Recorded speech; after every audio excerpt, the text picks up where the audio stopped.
So, move one on food.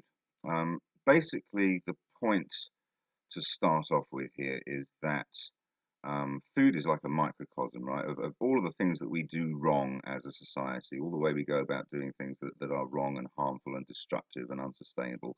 Food is a good microcosm for all of this, right? Sustainability issue, the disconnectedness that we have from it, the centralized control, the poor quality of the food that we eat, all of the lack of transparency around what goes on in food production.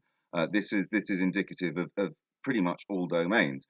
Um, Taking back food is something that can be done right now today without any other changes going on at all, right? We can actually start on this road today, and it would be profoundly transformative and really wholesome, and not just in terms of the quality of the food that we eat, but in getting together and producing our food and sharing our food and exchanging our food and eating our food together, seed exchanges, cuttings exchanges, neighborhood markets, all of this kind of thing. Every building with a flat roof has a garden on it. Everyone's garden is partly used for producing vegetables or fully used, whatever, for producing vegetables, community gardens and allotment expansion.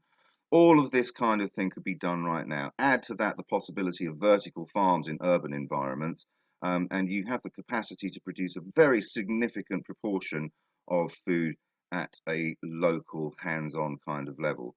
So that's the proposition.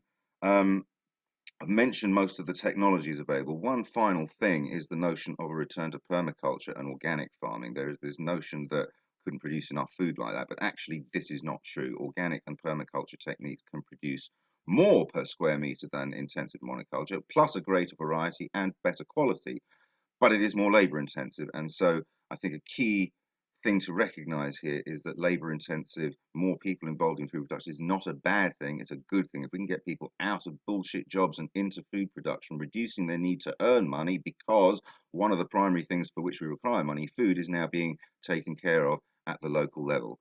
And the last thing to mention on this is that a return to organic and permaculture, this was done globally.